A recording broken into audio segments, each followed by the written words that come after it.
what's up with this camera, and it sucks. You can hardly see my face, but that's cool. I'm not hiding, by the way. GDP, on the question of GDP is measured by using a model of combining all of the incomes in households. The problem is this formula does not go well with eradicating poverty, and this is because the informal settlements are not really part of the equation. They are not part of the equation in a manner that will actually have or give them value just for being citizens. And we need to value and appreciate our citizens. The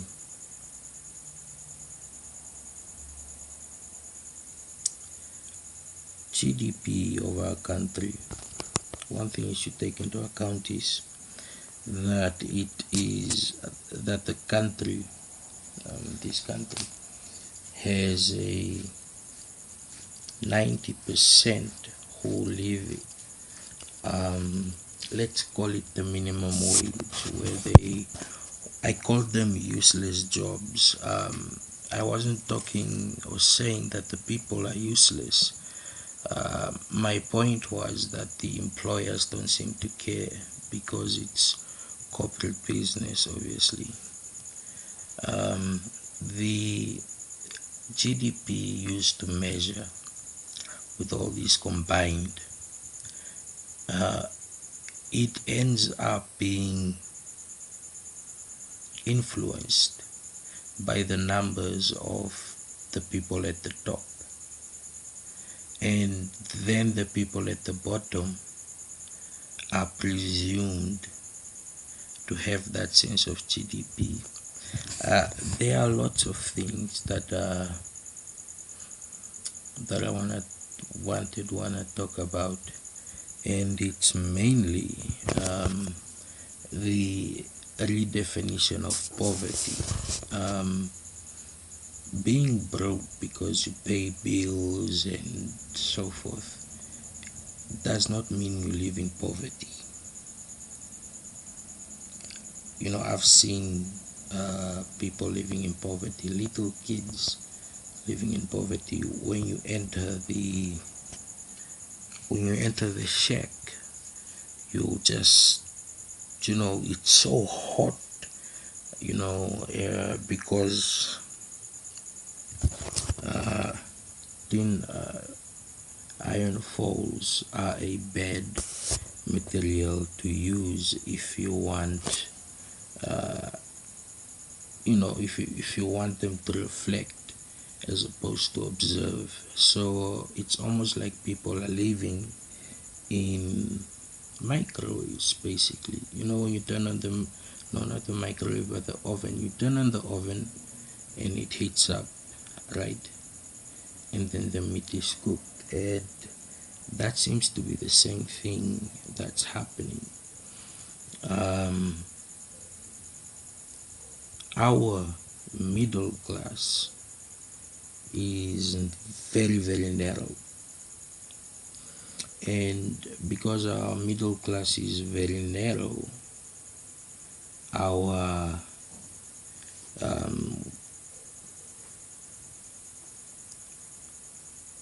agendas for progress become hindered, right?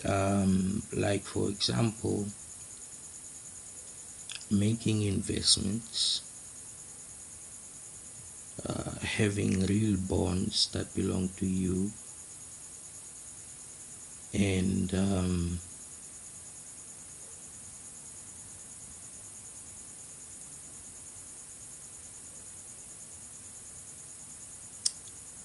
forget three.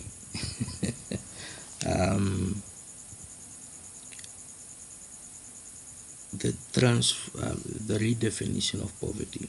Let's get back to that. I don't want to bore you guys. I know I talk long. I'm going to try and keep this short. The whole point of the GDP is supposed to reflect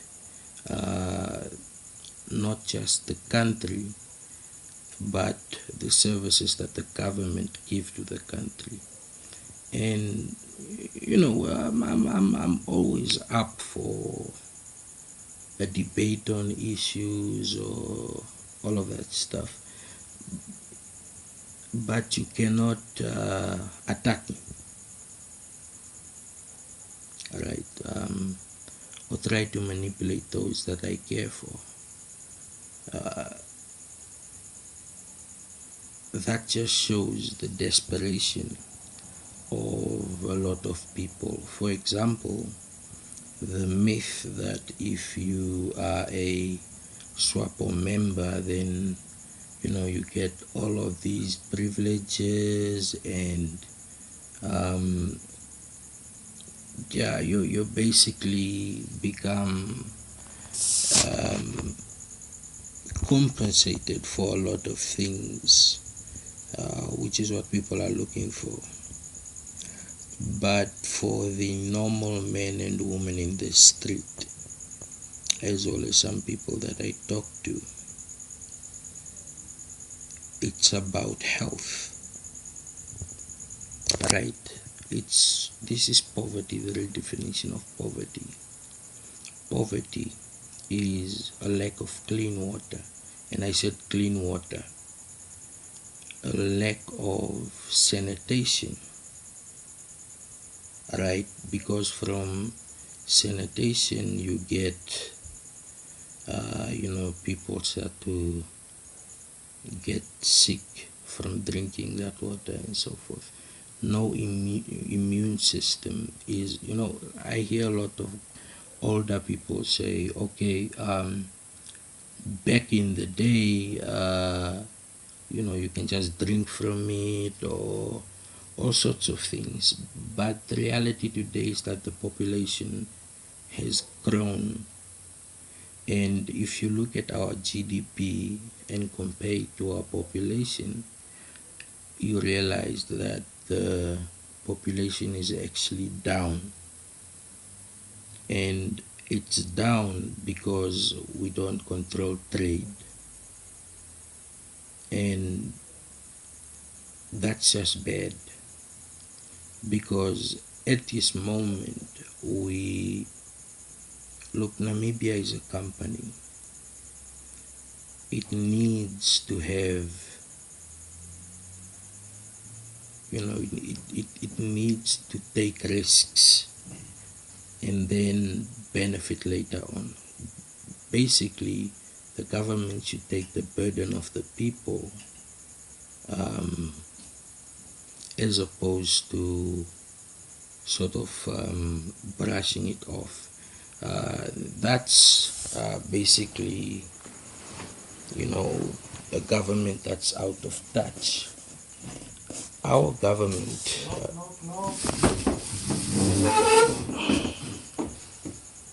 let me record. Okay. So our government is a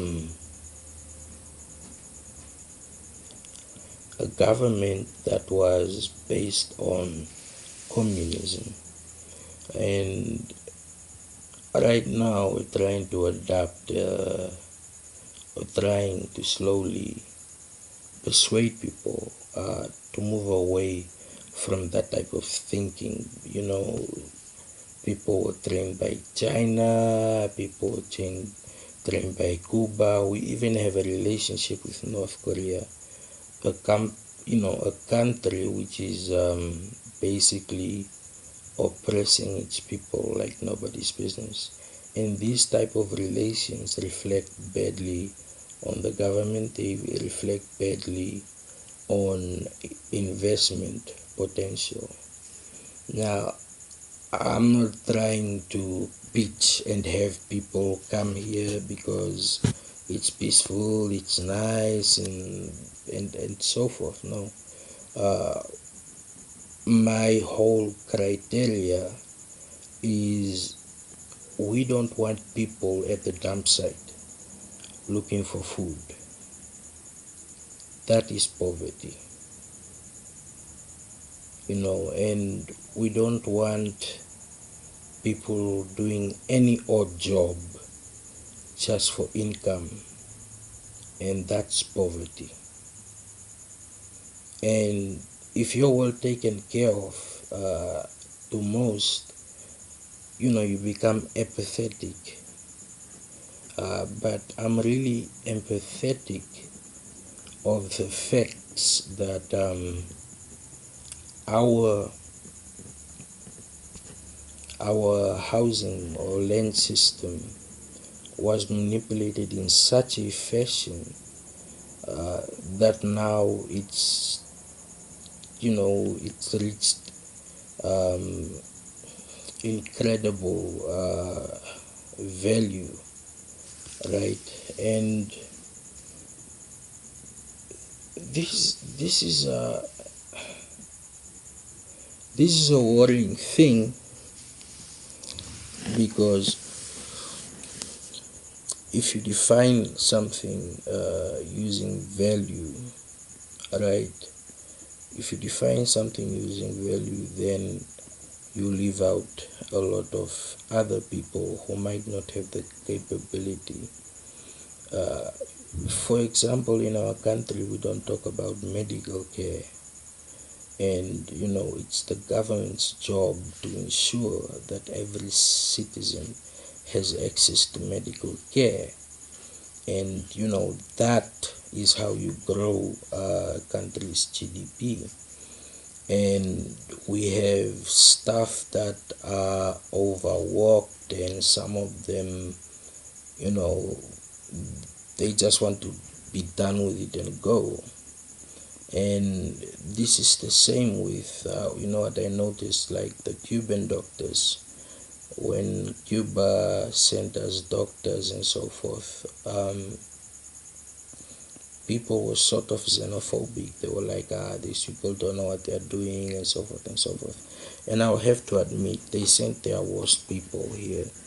Um, but it's something, right? It does add some sense of value.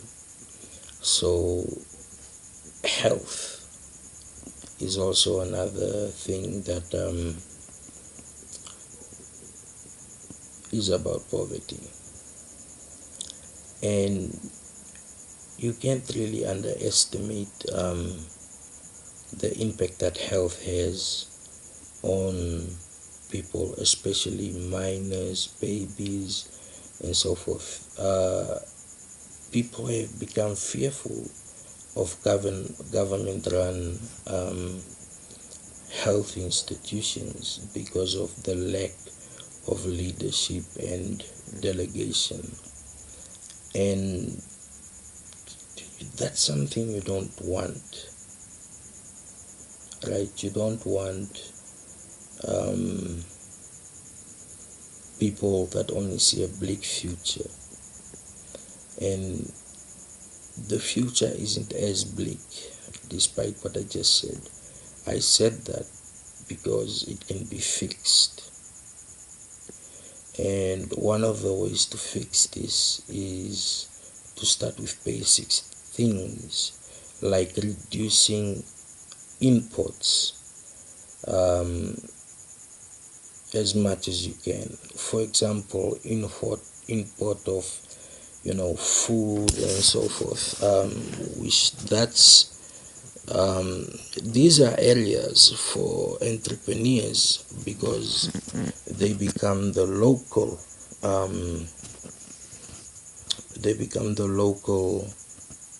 people in power positions, and this is good because they understand the country, while a foreigner who's on an assignment and so forth wouldn't understand the country. So poverty is not,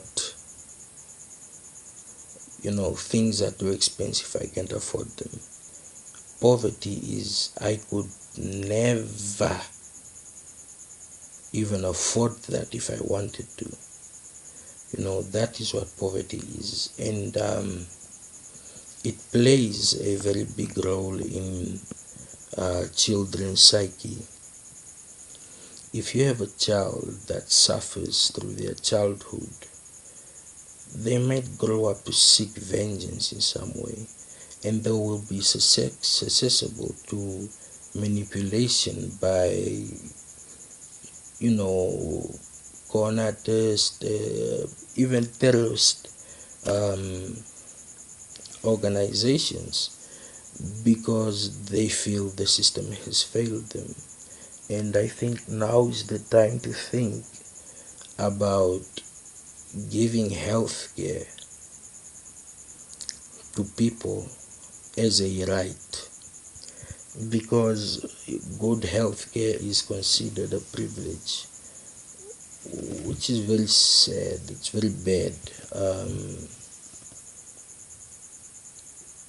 It's like the type of things that people are not looking at. And people say, well, no, they need money and, to fund ABC. And that's not true. You receive a budget, and it's a known fact, a lot of money goes back to the treasury. So it's all about priority. It's all about any person, despite their background, their orientation, their social class position, that they can also get the health benefit that most people get, which is a big luxury for them. I just want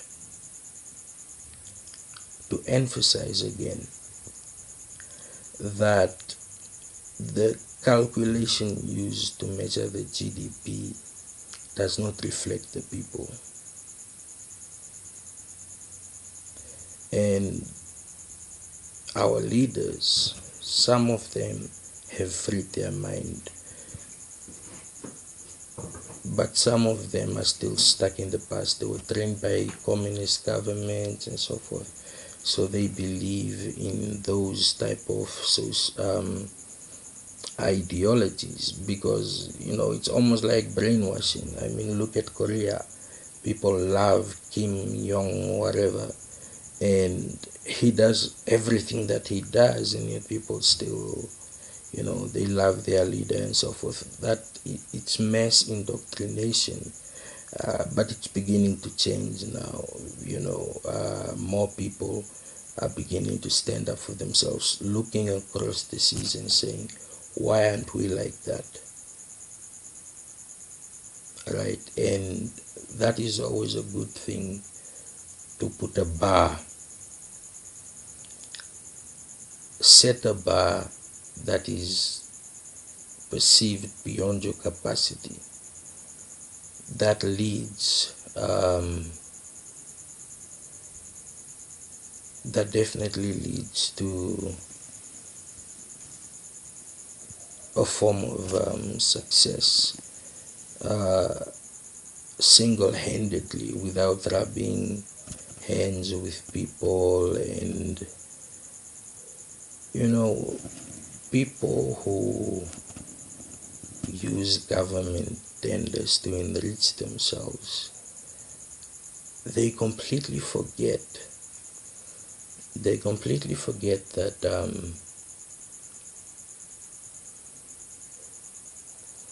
they are indirectly harming other people. Right? They always say, if your lifestyle is good, then you're good, and you can do that, you can get away with that, you feel untouchable. But that is one of the things that are going to change. Middlemen who rip off people, con artists, as well as an emphasis on young talent. right? We have to work internally, but set different standards, and this in the end attracts the outsiders. Like the drought, I mean, I don't get how people consider the breadbasket of the country uh, as the areas, the so-called commercial farms, which are so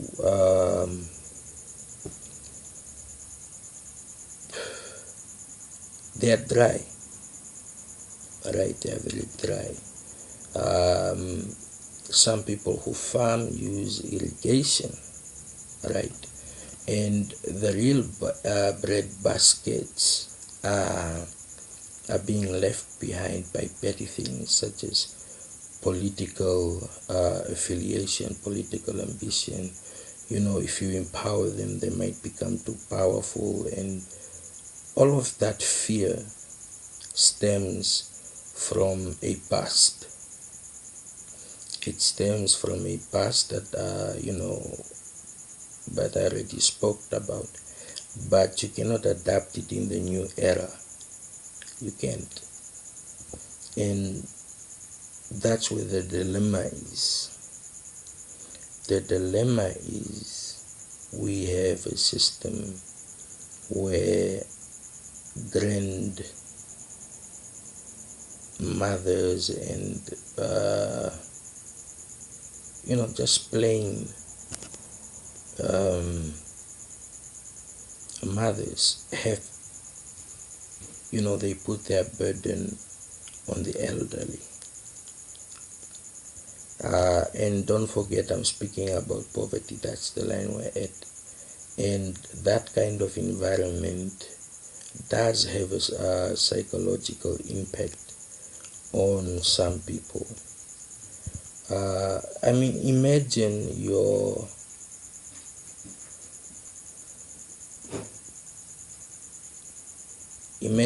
like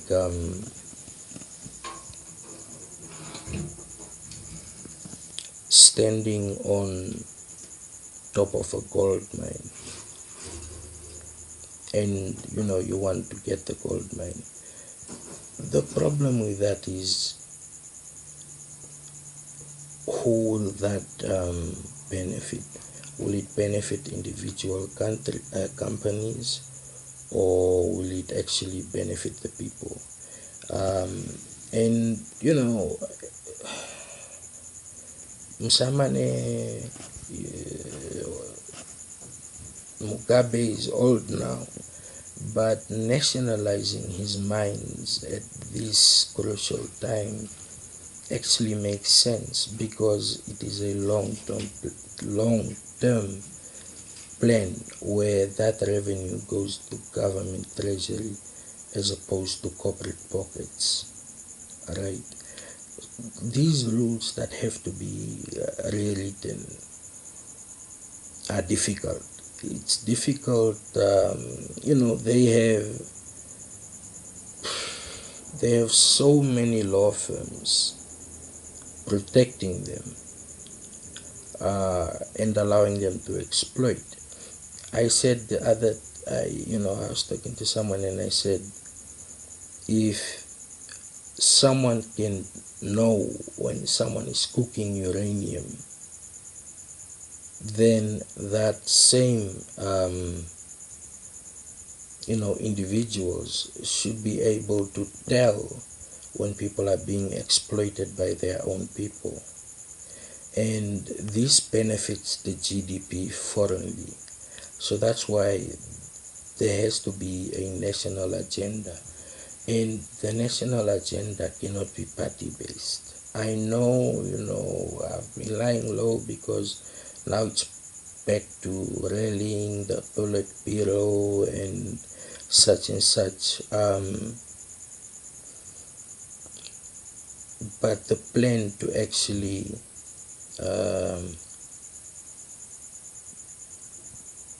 sort of suppress poverty is there. And it's found in one of the strangest places. which is, in open fields.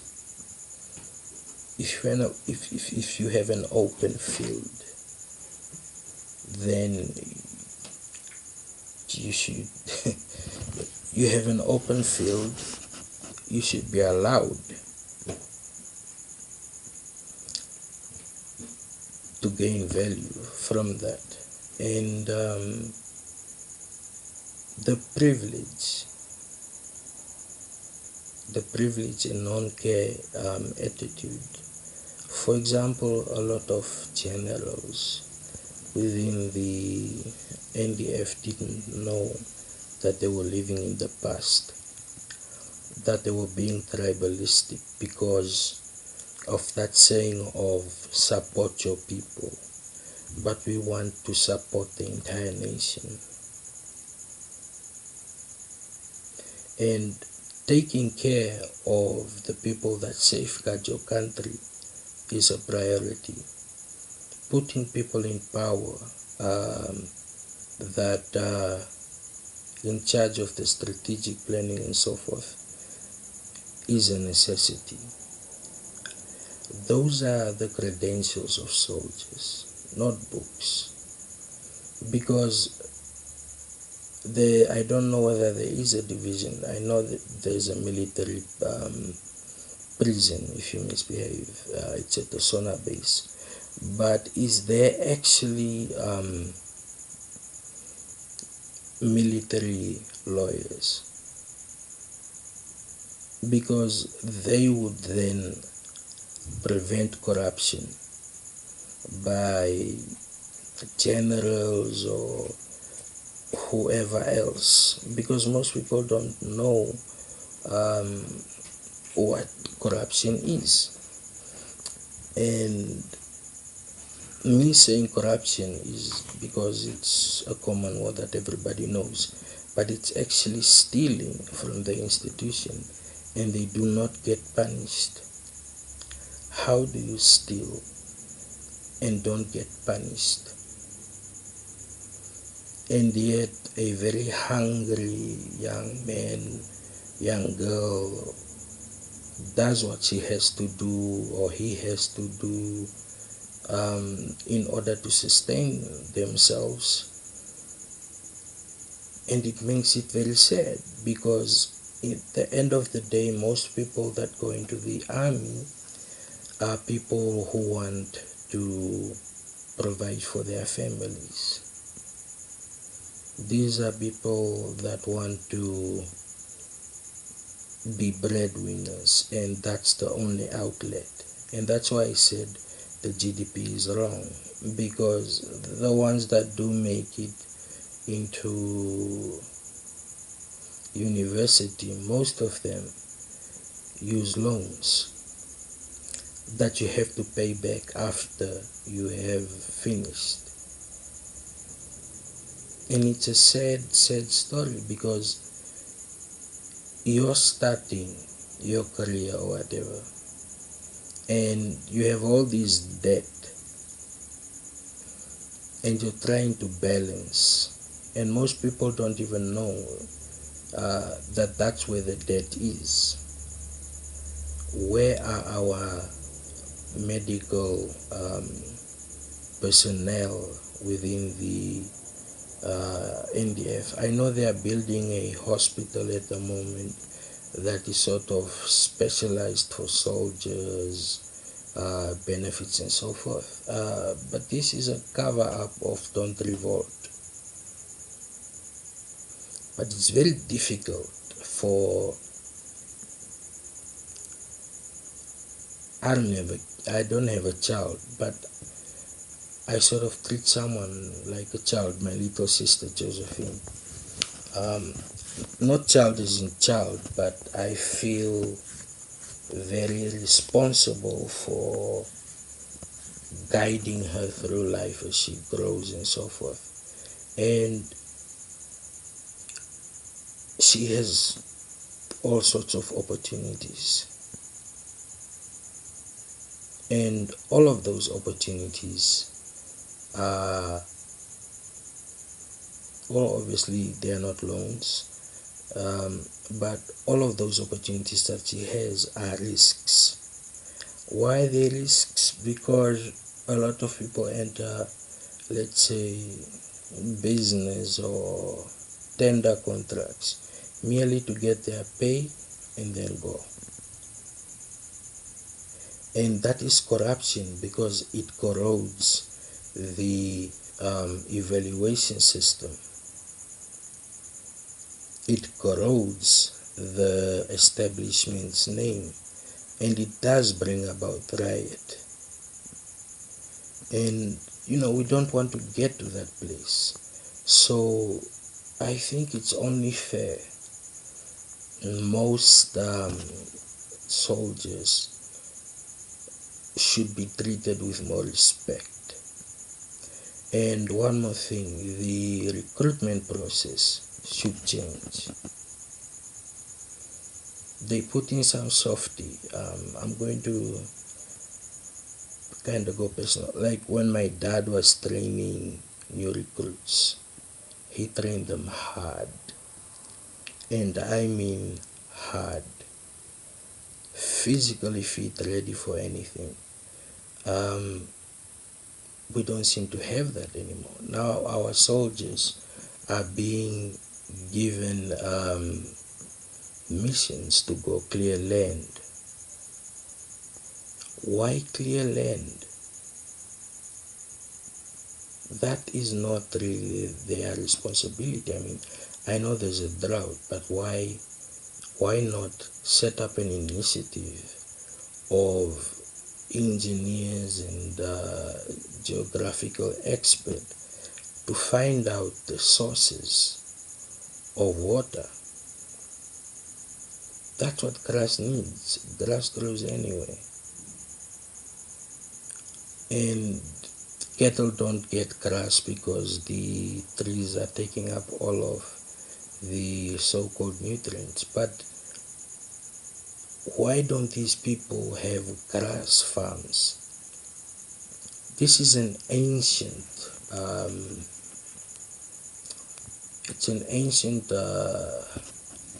method. I guess some you read on, you watch on television, or you watch on television and they say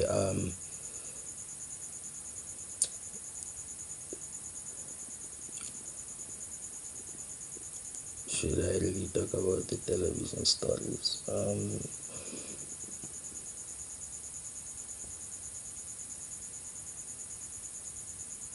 No, I think not. There can be another analogy for that. But right now, people are living in fear. People see laws being broken right in front of them. And that bleakness translates to the family. Now, who will be there for that little boy or girl when the mother or the parents are not good role models? Because we are having a culture of do whatever you can to make it, even if it means stealing from government and so forth. And that's wrong.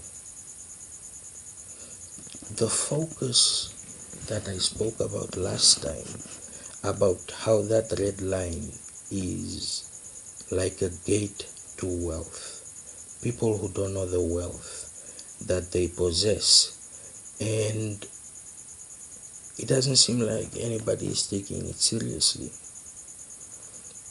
But it is a long-term program. It's a long-term program to change tradition, because a lot of harvesting, a lot of are based on seasonal expectations. That's why Namibians love rain, but that cannot be the only route. It can't be the only route. And it isn't even the right route. I don't see anything wrong with empowering farmers in the communal areas to start being business minded. I don't see that. And I was very disappointed when I heard about the 90 million um, open market that they have in, I'm not sure which part of Fambulan. Why I was disappointed isn't that it's tribalistic or anything, but it was a bad idea. Uh, People are dying from malnutrition there. Alright, so rather walk with the um, potential uh, that land has, start to change it. For example, I know a lot of Angolians. I'm not talking about the ones that pretend to be Portuguese, Shimbundu, Shiwokwe, and all of those. What they do is they cut down the trees. Now, when you're cutting down the trees, what do you get? What happens to soil? I know the area is flat, but what happens to the soil? It loses more nutrients. People have cattle, and yet they don't use that organic um, compost, that organic privilege in order to sort of irrigate their in order to enrich their land. And I went there. My cousin Amanda, I'm very proud of her, of course. But also I'm angry that the situation had to go so far as to buying a transformer yourself.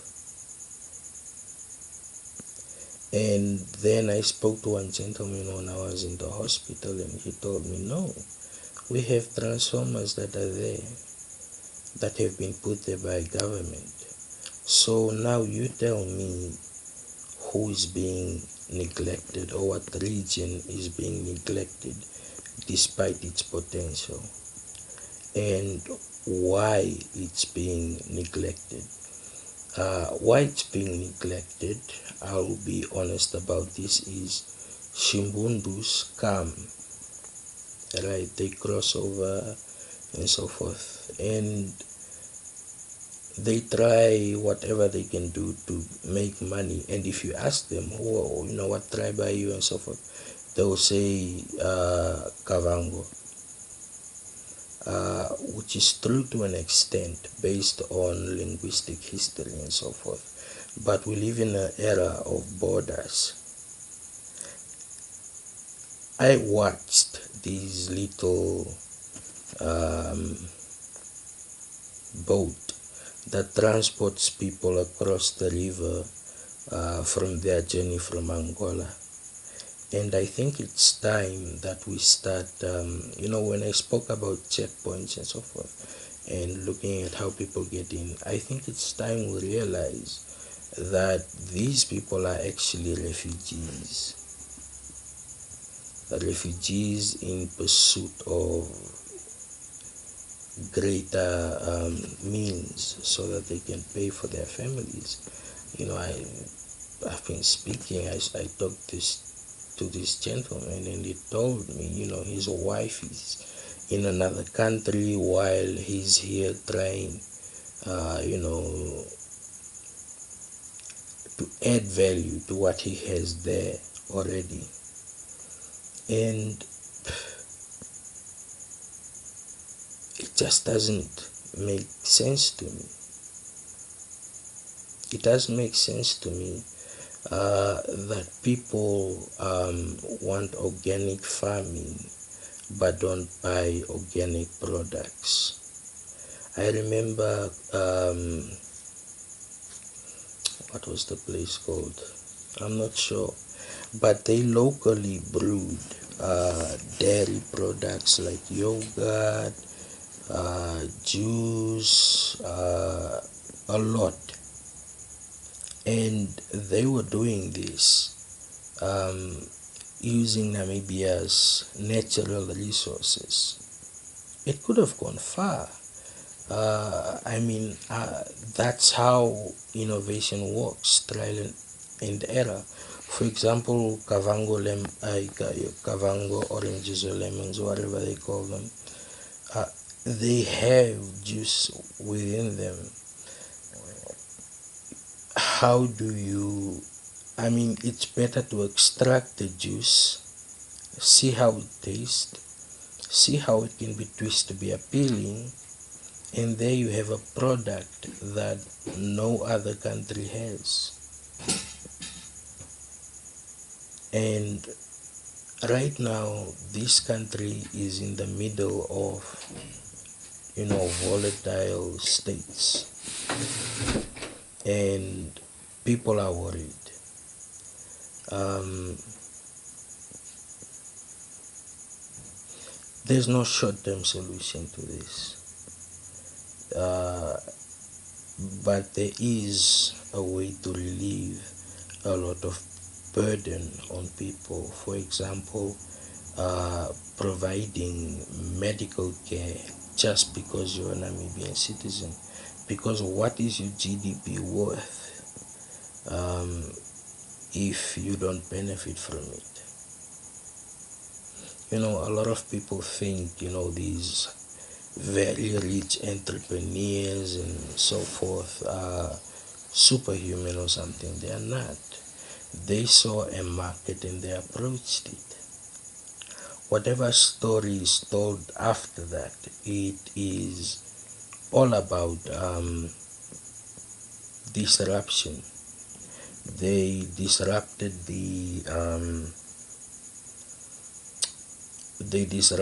the software as well as the computing market, and the same is happening with tablets.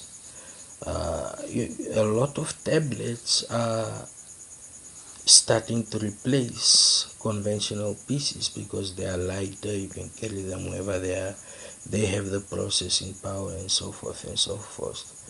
And these changes are the changes that need to be acknowledged, that there are different means to cooperate apart from not cooperate, communicating, apart from moving around with placards, because they are used to this. They are used to people protesting. They were they were at war for the country, so it doesn't really matter that much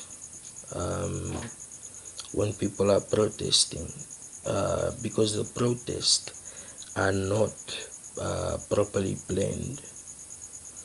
And the last protest that was properly planned, and it went it was going well until someone decided to be in awe. Oh my God, I'm at the State House. That is not intellectual militancy, and that is what we want. We want as much of people to be thinkers by way of knowing how things work and what their options are. When I talked about female genital mutilation, men get the blame for all of this, but not one single man is, in a room mutilating a woman. It's old tradition. The tradition of ruling through fear, the tradition of, all of that, it has to go. There has to be peace of mind. So definitely working on a program which will give people peace of mind, just like the um, the pensioner wage rising. It was a big relief. I mean, it might not sound like a lot, but imagine a woman who stays at a reserve, um, doesn't have much. People, their children just come and dump their babies. This is, it's completely worth it to have been, part of it, from a political slogan and so forth to actual implementation. Right, that extra 1,000, even if the pensioner has a side job or so forth. And like I said, let's say you live at the reserve farm, it's a lot. You can buy a big, you can buy top score, uh, just things that the children need. Because at the moment, as opposed to self dependence, people are depending on supermarkets. I'm not saying this is entirely bad, but what I'm saying is the supermarkets are not controlled by the people. And that's where you get that conundrum. And in order for balance to be restored, the thieves have to go. Thieves have to go, as well as people who threaten or try to manipulate government processes. Like the ACC was considered useless because how can you investigate your own employers and put it out? You'll get fired. But that has changed. The ACC is in full swing at the moment, and corruption will be exposed. But as corruption is exposed, the solutions are there. Right? So the panic that people are having at the moment is mainly based on the global economy and the fact that our country, this Namibian country, has chosen the wrong allies.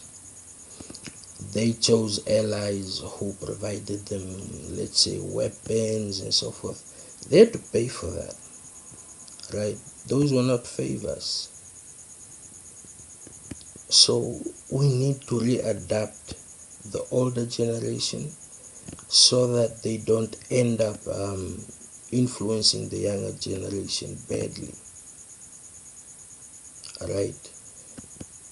Everybody learns from what they see. Not everybody. Some people learn from, what they see and perceive. And the psychological turmoil of poverty is one of the biggest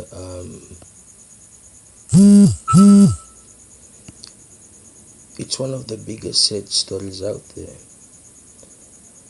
because you have people that have been living off dumpsters and so forth who want something better, but they can't have something better because, once again, our economy is not entirely independent. And if it's not entirely independent, it can't grow. So the whole process right now is to grow it.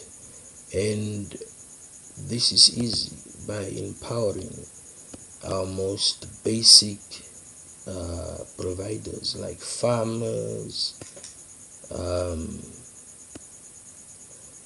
doctors and nurses, and treating them with dignity for providing the service that they provide.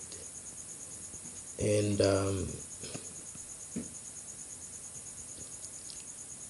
this is what you call systematic elimination of pressure, because the pressure shouldn't be on the people, it should be on the government.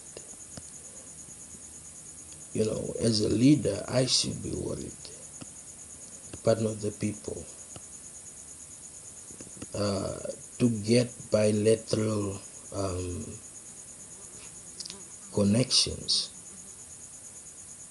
were kind of always overlooked, and were overlooked because of the propaganda of anti-West and so forth. I mean, colonization has been gone for years. The mental scar tissue is on the older generation who lived through it, and not the younger ones. And our needs have changed. For example, having a cell phone is a must. It brings so much to people who didn't have that access. Allowing more lending is also another thing, because we don't, and I don't see lending to individuals. It's always about look at your credit, or look at your what and what. So we have banks that are also unregulated, and this should change, because the banks are one of the biggest catalysts of the price of homes going up, and it has to be addressed, but it has to be addressed at the core, because the more expensive it is, the more you pay per month, and the bank walks away with so much interest. It's ridiculous. And you have builders who are basically almost have no clue what they're doing, and they pay their workers under the minimum wage. And you should understand, under the minimum wage in this country is poverty. So eradicating poverty is changing priorities, and that's what's difficult, to change priorities. Poverty isn't being poor. There is a big difference between a child who dies from malnutrition and someone who can't afford to go to Mediclinic. There is a big difference, and it's what I'm looking into now. And I just check out the global goals for the moment. Forget Vision 2030. It's nonsense. You cannot set up a deadline when you know anything can happen. Look at Syria. I have pens that were made in Syria, and if you look at the buildings that crumbled, we can call them second world, kind of, in terms of the progress and add value that they gave to their people. But when it came to the power thing, the man I dislike the most at the moment, what's his face, the so-called president of Syria, who literally allowed this to happen. Not only did he allow this to happen, but he's still trying to defend it. Why? Because if he loses power, what will he face? He will face the International Criminal Court. And he was hiding behind Russia. And I do think Russia should pull out, because they are also damaging their own image. To say you support Assad despite the atrocities that he's done it's apathetic. It shows you don't really value the lives, and the lives should be valued. For example, how will Russia compensate for all of the money that they are using in Syria and so forth? They they were living in our they were living in the past, sort of the Cold War sort of thing, and it's bad because right now Europe is in so much trouble that the British want to break away from the EU, right? And you can understand it. It gives self-autonomy. Plus, you do not have to fund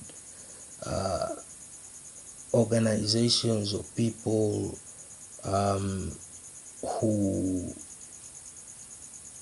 who are basically serial killers. People spoke about Hitler and how he gassed all those Jews, but people don't talk about Assad and how he used chemical weapons on people. The understanding of this is a transformation at the top, bottom, and the middle. So securing the middle class is a must. If the middle class keeps crumbling the way it is, then we'll be in even more trouble. And our 1%, actually, not our 1%, but 10% actually need to be empowered more. Like Trasco, I love Trasco and how he is with his employees, and basically Trasco is run for the people. Those are the kind of businesses you want, who go for getting it right and doing it best, as opposed to just getting money and walking away. So throughout the turmoil that you're hearing, who will be the next president, this what is dangerous and so forth, that should not be a priority. And when I say it should not be a priority, I mean people should wake up their neighbors, their friends, to actually see how the political system works. Because I realized to my dismay that most people don't understand how the political system works. And I am very optimistic with our transformation plans, and it will keep going. For example, housing, cheaper housing. Cheaper housing should be based on alternatives. The manner in which bricks are made is very expensive, and it becomes a luxury to have a brick house or whatever. Yes, I said whatever. Yeah. So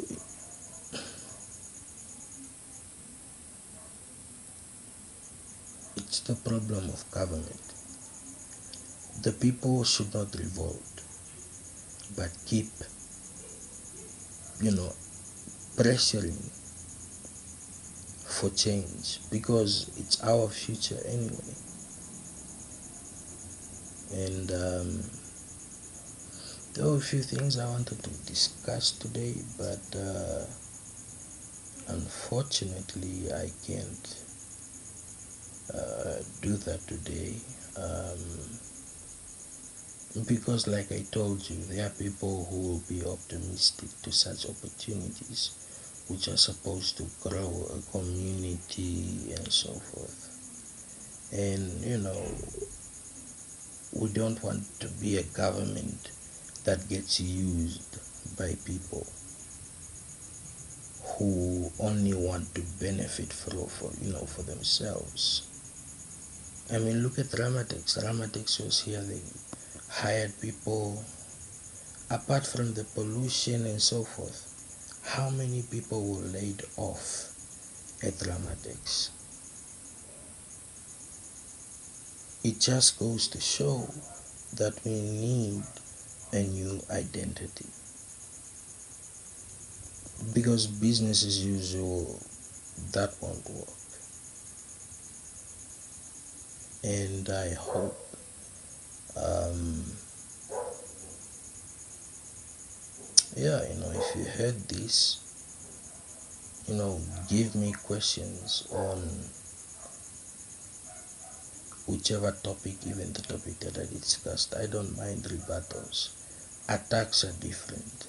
Rebuttals, you know, it's almost like when this is now me talking about the American elections. It should almost be like athletes competing to be number one. At the end, it's like you won, high five, hug, as opposed to trying to say those people are bad and we're the good ones, we're the ones that care for you. And that political rhetoric that I can explain away, because there is a lot of logic involved. And if you calculate how we will be in the next 10 years, it won't be different. So, by stopping inflation now, it will make the future brighter. Right. So, salute, guys.